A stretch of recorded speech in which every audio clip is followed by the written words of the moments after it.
Oi pessoal, bom dia, boa tarde, boa noite, boa madrugada. Vamos lá, galera, estudando, não perca o foco. Esse capítulo ele é realmente muito importante e ele não é um capítulo difícil.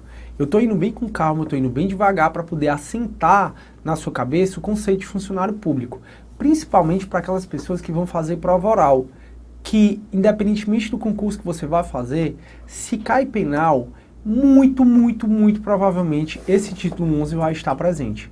E é por isso que eu estou indo bem com calma, para que você consiga acertar todas as questões e depois ter dinheiro suficiente para bancar uma festa e me convidar. E se não for aqui em Fortaleza, pagar minha passagem para poder ir aí visitar vocês. Professor, o senhor é muito interessante. Nada, eu tô fazendo uma atividade pública aqui, ó. Professor, ó, salário, ó. Então, ó, tem que me ajudar. Vamos lá. Turma, então, parágrafo 1º, a gente está conversando sobre o conceito de funcionário público. Para fins penais, o artigo 327 do Código Penal diz o que é funcionário público para fins penais. E a gente já viu que quem trabalha na administração pública direta, quem trabalha em União, Estado, Distrito Federal e município, quem exerce cargo, emprego ou função nessa administração pública indireta, é considerado funcionário público para fins penais. Nesse caso, é considerado funcionário público em sentido estrito. Lembrando que para fins penais, não importa se você tem um vínculo efetivo, permanente ou não com a administração pública. Tem um vínculo só transitório.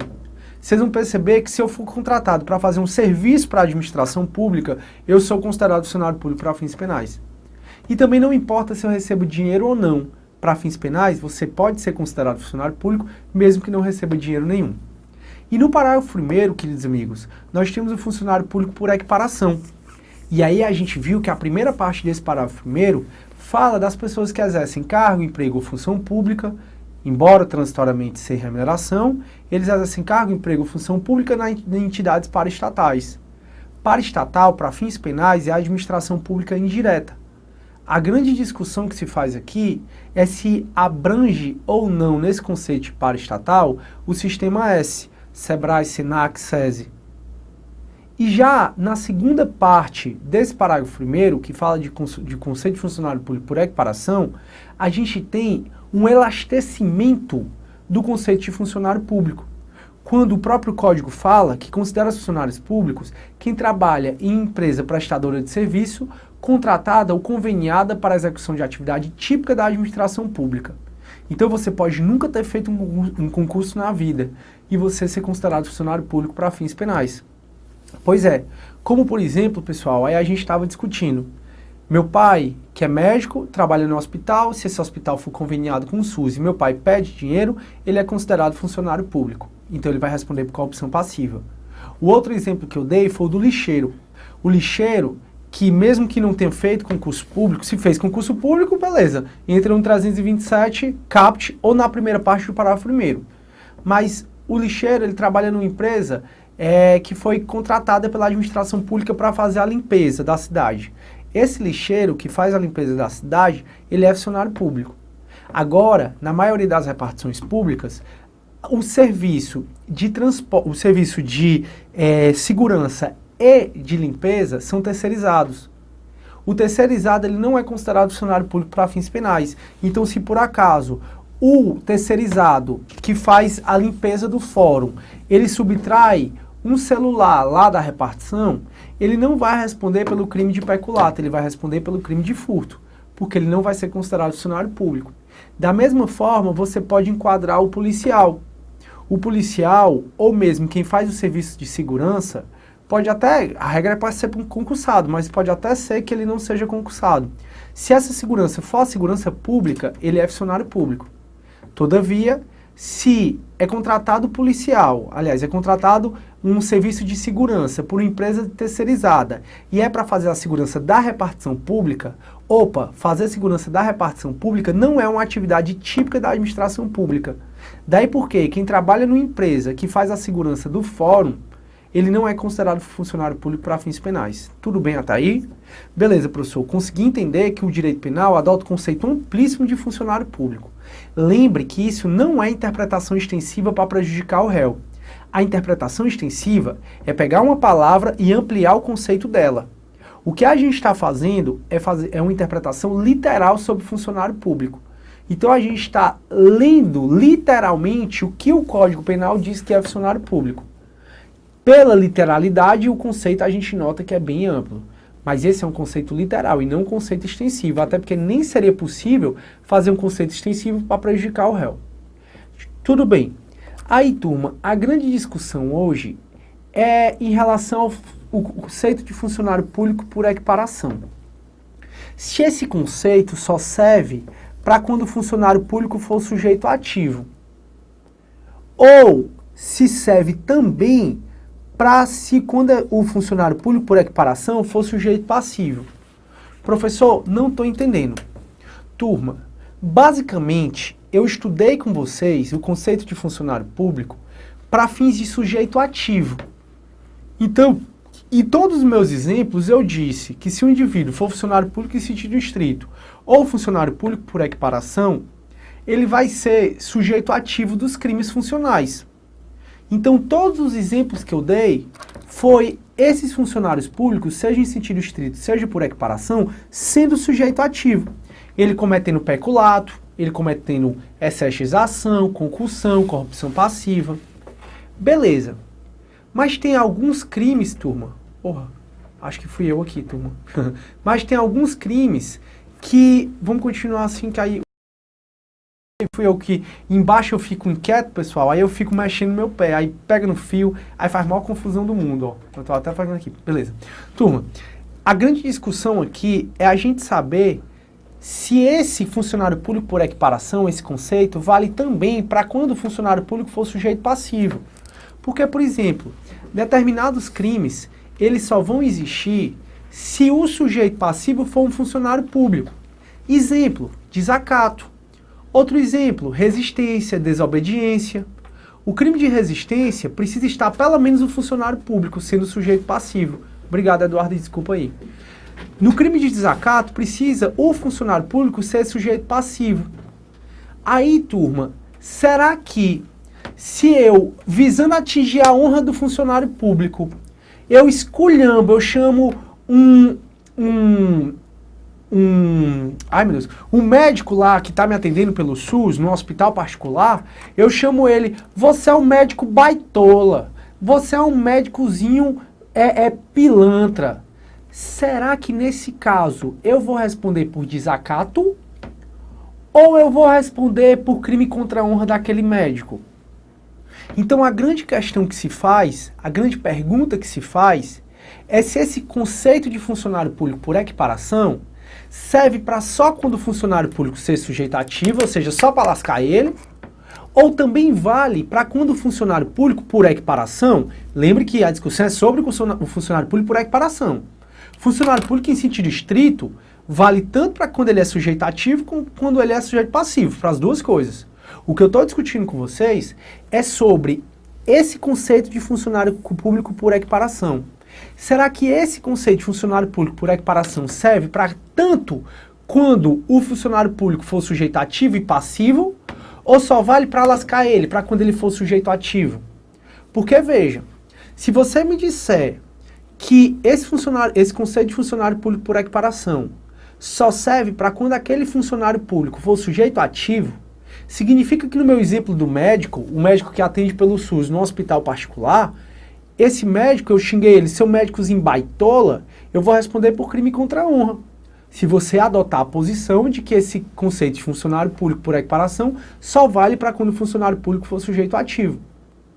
Se você adota dizendo que esse conceito de funcionário público por equiparação vale para tanto quanto, sempre quando ele for sujeito ativo e sujeito passivo, esse meu exemplo que eu xinguei o médico, eu vou responder por desacato. Porque eu xinguei, porque eu menoscabei a honra de um funcionário público no exercício das suas funções, ou se fosse o caso em razão dela, como a gente vai ver. O que prevalece, turma, é que esse conceito de funcionário público por equiparação serve nos dois casos. Ou seja, serve tanto quando o funcionário público é sujeito ativo, como também quando o funcionário público é sujeito passivo. De forma que, se eu esculhambo o funcionário público por equiparação, eu estou cometendo o crime de desacato e não crime contra a honra.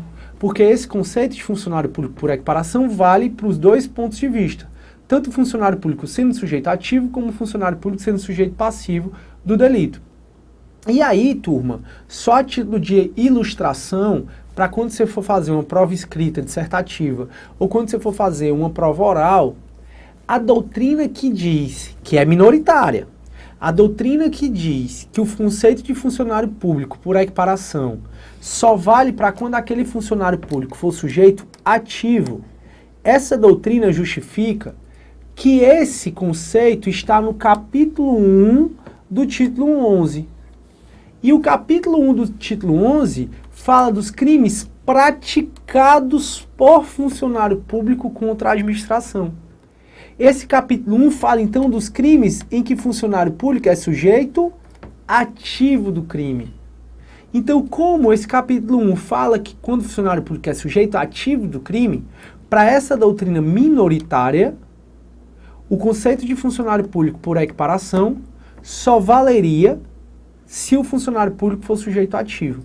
Não vale se o funcionário público for sujeito passivo. Beleza, professor, estou entendendo o conceito de funcionário público. E aqui, turma, eu coloquei até uma observação sobre o advogado dativo. Você sabe que quem é pobre no âmbito civil pode se utilizar da defensoria pública. Então, aquele pobre, aquele hipossuficiente, economicamente falando, no âmbito civil, ele pode se utilizar da defensoria pública. No âmbito penal, seja pobre, seja rico, pode se utilizar da defensoria pública. Mas no final, caso se descubra que o cara é rico, ele vai ter que pagar honorário ao defensor público. Ao defensor não, à defensoria pública, não ao defensor em si. Pois é. Agora, às vezes, não tem defensor público. Aí o que é que o juiz faz? Ele sai da vara, olha para um lado, olha para o outro e vê você, advogado lá. Aí ele olha assim, ei bichinho, vem cá que eu vou lhe nomear advogado dativo. Então, advogado dativo, advogado ad hoc, é aquele advogado nomeado para aquele ato, pela ausência de defensor público. O advogado dativo faz às vezes de defensor público. Daí porque tem-se jurisprudência dizendo que o advogado dativo, quando ele for nomeado pelo juiz, e ele pratique atos que sejam criminosos, ele vai responder como se funcionário público fosse. Desde que, lógico, esses atos que ele pratique seja em razão da função dele de advogado dativo. Então o juiz nomeou o indivíduo, o advogado, para ser advogado de um pobre. E ele exigiu do pobre vantagem devida para poder fazer a defesa dele. Esse advogado, como em razão da função dele de advogado dativo, que foi nomeado pelo juiz, como em razão da função dele, ele exigiu vantagem devida, ele vai responder pelo crime de concussão, e não de extorsão, e não de outro crime. Perfeito. E aí, turma, a gente também precisa conversar sobre uma certa classificação dos crimes funcionais. Isso eu vou fazer antes de estudar com vocês o parágrafo 2º do 327. Porque por hora eu estou falando do conceito de funcionário público, tanto em sentido estrito, caput, como por equiparação, parágrafo 1º. E o parágrafo 2º, que já eu explico, ele fala de uma causa de aumento de pena para quando o funcionário público exerce função de confiança. Então, como eu ainda estou falando do conceito de funcionário público, eu quero trabalhar com vocês sobre uma classificação dos crimes funcionais.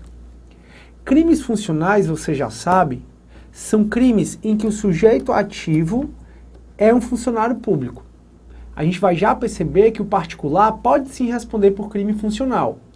Mas por hora, o crime funcional é aquele que só vai existir se tiver como sujeito ativo pelo menos um funcionário público. E a doutrina traz uma classificação de crime funcional próprio e crime funcional impróprio. O que seria isso? O crime funcional próprio é aquele que só vai ser praticado se tiver pelo menos a presença de um particular. Então, só vai ser crime de um funcionário público. No crime funcional próprio, só vai ser crime se aquela conduta for praticada pelo menos por um funcionário público. No crime funcional próprio, é aquele tipo de crime que, caso o particular pratique aquela mesma conduta, o fato é atípico. Gera atipicidade absoluta. Peraí, professor, peraí. No crime funcional próprio, é aquele que traz uma conduta que só vai ser punida se tiver pelo menos um funcionário público. Porque o crime funcional próprio é aquele que, se aquela mesma conduta for praticada por um particular, não tem crime. É um caso de atipicidade absoluta. É isso, professor? É. No crime funcional próprio, a conduta só vai ser criminosa se praticada por um funcionário público. Se for só particular que pratica, não vai ter crime. Bora para exemplo. O crime de prevaricação. O crime de prevaricação, que está no artigo 319 do Código Penal, é um crime que adora cair em prova de concurso. Adora mesmo. E lá diz, deixar de praticar o funcionário público ou retardar ou praticar indevidamente o quê? Um ato de ofício, por sentimento ou interesse pessoal.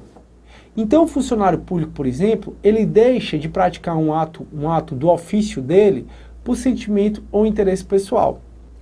Aí, turma, eu sou professor hoje, eu vou passar da Unifor, e vamos supor que eu venha a ser professor da Federal. E como professor da Federal, eu estou como funcionário público. Já como professor eu vou passar da Unifor, que é uma entidade particular, eu não sou funcionário público. Aí imagine essa situação. Hoje eu não quero dar aula. Não quero dar aula por quê? Porque eu não quero, ponto. Ligo para a UFC, ligo para a Federal e digo, ó, não vou dar aula. Por quê, professor? Porque eu estou com preguiça. Se eu, como funcionário público da Federal, deixo de praticar um ato do meu ofício por interesse ou sentimento pessoal, no caso a preguiça, nesse caso eu cometo prevaricação. Só que vamos supor que eu ligo aqui para o Hernani e digo, Hernani, não vou dar aula hoje. Por quê, professor? Porque eu estou com preguiça. Veja que nessa minha segunda situação não tem crime nenhum. Então perceba que o crime de prevaricação é um crime funcional próprio. Por que ele é um crime funcional próprio? Porque a conduta só é punida se for praticada pelo menos por um funcionário público. Então eu, quando ligo para a Federal e digo que não vou dar aula porque eu estou com preguiça, eu cometo prevaricação. Agora, o particular, no caso eu ligando para eu vou passar, fiz a mesma conduta. Hernani, não vou dar aula hoje porque eu estou com preguiça. E nesse caso não tem crime nenhum. O fato é atípico. Então o crime funcional é aquele que a conduta só vai ser criminosa se ela for praticada pelo menos por um funcionário público. Já o crime funcional próprio, se particular pratica a conduta do crime funcional próprio, não tem crime nenhum. O fato é atípico, gera atipicidade absoluta. Agora temos também um crime funcional impróprio. O crime funcional impróprio é aquele que traz uma conduta que pune o funcionário público, obviamente. Agora, se particular sozinho pratica aquela conduta, vai ter um crime por particular. Não vai ser o crime funcional, vai ser outro crime. Como assim, professor? O peculato. A gente vai ver, turma, o primeiro crime que a gente vai ver, o crime funcional, é o crime de peculato. Nós temos o peculato apropriação, peculato furto. Em rapidíssimas palavras, tá? Que depois eu explico melhor. O peculato furto é o furto do funcionário público. Então o funcionário público, em razão da sua função, furta algo da administração pública, responde por furto. Agora, se o indivíduo não for funcionário público e ele furta algo de alguém, ele responde pelo crime de furto. Então o crime funcional impróprio é aquele que traz uma conduta que ela vai ser punida, que ela vai punir quem praticou a conduta, seja esse agente funcionário público, seja ele particular. A diferença é que se quem praticar aquela conduta for funcionário público, ele vai responder por um crime funcional. Agora, se quem praticar aquela conduta for particular, ele vai responder por um crime, só que não é um crime funcional. Tá dando para entender, turma? O crime funcional próprio é aquele que traz uma conduta que só é punida se praticada por funcionário público. Particular, que sozinho pratica aquela conduta, não tem crime. Já o crime funcional impróprio, ele traz condutas que pune tanto o particular como o funcionário público. Só que se o funcionário público praticar aquela conduta, ele responde por um crime funcional. Se o particular praticar aquela conduta, ele responde por um crime não funcional. Tudo bem? Espero que sim. E aí, turma, só lembrando também que no caso dos prefeitos, você tem que analisar, caso quem cometa o crime funcional seja o prefeito, você tem que analisar se esse crime não está previsto no Decreto-Lei 201 de 67. O Decreto-Lei 201 de 67 é onde ele vai regulamentar a seara, entre outros aspectos, vai regulamentar a seara criminal dos prefeitos, ou seja, os crimes que prefeitos cometem. Se o crime foi praticado por prefeito, você tem que ver se o crime não está nesse decreto. Porque se o crime praticado pelo prefeito tiver nesse decreto, o crime vai ser o desse decreto. Em outras palavras, o prefeito só vai responder por um crime funcional do 312 ao 327, que é o que a gente vai estudar agora, caso aquela conduta não esteja prevista na Lei 201 de 67. Exemplo, aqui nesse Decreto-Lei 201 de 67 tem um crime de peculato. O prefeito, então, que furta algo da administração pública na condição de prefeito, ele vai responder não pelo peculato do 312, ele vai responder por esse Decreto-Lei 201 de 67. Por quê? Porque esse Decreto-Lei ele é mais especial para o prefeito. Lá, por exemplo, aqui eu vou falar para vocês que existe o peculato de uso. E o peculato de uso, assim como o furto de uso, ele não é considerado crime. Já na lei dos prefeitos, existe o peculato de uso por prefeito e o prefeito, quando pratica peculato de uso, é considerado crime. Então perceba que em relação ao prefeito, quando ele comete crime funcional, a primeira coisa que você tem que observar é se nesta lei, nesse Decreto-Lei 201 de 67, se nele não existem se não existem crimes para o prefeito, porque se tiver, o prefeito vai responder por esse Decreto-Lei e não pelo Código Penal. Show de bola! E agora, pessoal, a gente vai estudar o parágrafo 2º desse artigo 327. E o parágrafo 2º, ele traz uma causa de aumento de pena, que sempre que possível eu vou revisar essa causa de aumento de pena, mas vai chegar uma hora que eu vou parar de falar dela. E você tem que saber que sempre que quem comete o crime funcional, sempre quem comete o peculato, exercício irregular, emprego irregular de verbas públicas, peculato de estelionato, quem cometeu o crime funcional for alguém que exerce cargo, emprego ou função de confiança, essa pessoa vai ter um aumento de pena para ela.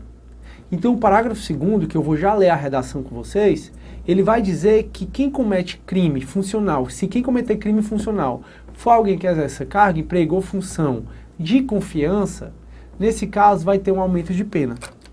Então no parágrafo 2º ele vai dizer o seguinte: a pena será aumentada da terça parte, ou seja, de 1/3. Quando os autores dos crimes previstos neste capítulo, que capítulo, professor? Capítulo 1, que fala dos crimes funcionais. Quando os autores previstos neste capítulo forem ocupantes de cargo em comissão ou função de direção ou assessoramento. Então, por exemplo, quem é assessor de desembargador, quem é assessor de deputado, quem é diretor de secretaria, quem exerce uma carga em comissão, essas pessoas que exercem esses cargos, que são cargos que são admissíveis e demissíveis sem nem concurso público, essa pessoa vai ter um aumento de pena caso seja ela que cometa o crime funcional. Então, caso seja o diretor de secretaria que para analisar um processo, ele peça dinheiro, para analisar não, para buscar um processo, ele peça dinheiro, esse diretor de secretaria vai responder nas penas do crime de corrupção passiva aumentada de terça parte. Então, quem exerce essas funções de confiança, como função em comissão, como função de direção ou assessoramento, que são cargos, como regra, demissíveis e admissíveis, independentemente de concurso, como exercem função de confiança, quando eles cometem os crimes funcionais, e isso só vale para os crimes funcionais, quando ele comete o crime funcional, vai ter um aumento de pena para ele. Agora, fiquem atentos em relação à autarquia, porque olha o que diz o parágrafo 2º. A pena será aumentada de terça parte quando os autores dos crimes previstos neste capítulo forem ocupantes de cargo em comissão ou função de direção ou assessoramento de órgão da administração pública direta, União, Estado Federal, Município, sociedade de economia mista, empresa pública ou fundação pública, fundação instituída pelo poder público. Quem é que faltou nessa lista? Faltou as autarquias. Queridos amigos, novamente eu repito que a gente não pode fazer uma interpretação extensiva para prejudicar o réu. Então, se quem exerce o cargo em comissão, a direção, cargo em comissão, cargo em direção ou assessoramento, se quem exerce for uma pessoa que exerce essa função em autarquia, essa pessoa não vai ter a pena aumentada de 1/3. Então, a pessoa que exerce cargo em comissão, função de direção ou assessoramento em autarquia não tem a pena aumentada de 1/3. Por que não tem a pena aumentada de 1/3? Não tem a pena aumentada de 1/3 por uma ausência, por uma omissão legislativa. O legislador vacilou aqui e não colocou a autarquia. Então, se eu exerço uma função de comissão, função em cargo em comissão, numa autarquia, e eu cometo um crime funcional, eu não vou ter esse aumento de pena. Beleza. Então, professor, agora que eu já sei o que é funcionário público, agora que eu já sei que quem exerce essas funções de confiança tem a causa de aumento de pena, me vejo pronto para estudar os crimes funcionais e a gente estudar o peculato. Será que você já está pronto mesmo? Tá quase. Para você ficar 100% pronto, vamos fazer uma última discussão. Depois que eu falar sobre essa última discussão, eu passo a ver todos os crimes funcionais. Peculato, exceção. E essa última discussão que a gente vai fazer é sobre se particular pode ou não cometer esses crimes do capítulo 1. Por que essa discussão? Porque aqui no capítulo 1 fala dos crimes praticados por funcionário público. Será que particular pode responder por um crime funcional? Será que particular pode responder por um crime funcional? Pois é. A gente já andou conversando sobre isso quando eu vi o artigo 30 do Código Penal com vocês. E o artigo 30 do Código Penal fala sobre circunstâncias incomunicáveis. E lá nessa ocasião, que eu vou revisar agora um pouquinho, lá nessa ocasião a gente viu que particular pode sim responder por crime funcional. Por quê, professor? Porque quando lá no artigo 30 o Código fala sobre circunstâncias incomunicáveis, ele basicamente está dizendo aqui sim, ó, sobre circunstâncias incomunicáveis. Ele basicamente está dizendo que circunstâncias ou condições de caráter pessoal do agente não altera a pena do outro. Como assim? Lembre que o artigo 30 está dentro do título que fala do concurso de pessoas. E quando a gente fala de concurso de pessoas, significa 2 ou mais pessoas concorrendo para a infração penal, uma tendo liame subjetivo. Eles tendo liame subjetivo, eles querendo concorrer ao mesmo crime, cometer o mesmo crime. Ou seja, tendo desígnios autônomos, ele quer cometer o mesmo crime. Pois é. Então, esse artigo de circunstância incomunicável, 30, está aqui dentro de concurso de pessoas. E ele fala que circunstâncias ou condições de caráter pessoal não se comunicam. Isso significa que o A comete o crime com o B, por exemplo. Tudo que diz respeito, toda e qualquer circunstância de caráter pessoal do A, não aumenta nem diminui a pena do B. E da mesma forma, toda e qualquer circunstância e condição do B não aumenta nem diminui a pena do A. Pois é. Só que lá tem uma exceção. Lá diz que circunstâncias e condições de caráter pessoal não se comunicam, salvo, com exceção, se forem elementares do crime. Se for elementar do crime. Você já sabe que elementar do crime é toda parte do crime que, se eu retirar, aquele crime deixa de existir. Então, elementar do crime é toda parte do crime que, se eu retirar, aquele crime deixa de existir. Ou seja, se for um elementar, ainda que de caráter pessoal, influencia sim na pena um do outro. Então, ser funcionário público é uma circunstância de caráter pessoal. Ser funcionário público é uma circunstância de caráter pessoal. Caso o funcionário público cometa um crime com um particular, essa circunstância de ser funcionário público influencia na pena do particular. Por quê? Porque no que diz respeito aos crimes funcionais, ser funcionário público é um elementar do crime. Em outras palavras, só vai existir crime funcional, corrupção passiva, peculato, estatização, se tiver pelo menos um funcionário público. Se não tiver funcionário público, não vai existir esses crimes. Então, no que diz respeito aos crimes funcionais, ser funcionário público é um elementar do crime. Daí porque, quando o particular comete o crime com o funcionário público, conhecendo a circunstância de funcionário público, por que conhecendo? Para evitar a responsabilidade penal objetiva. O particular responde pelo crime funcional. Como o meu tempo acabou, eu vou falar sobre isso na próxima aula. Fiquem com Deus e tudo de bom.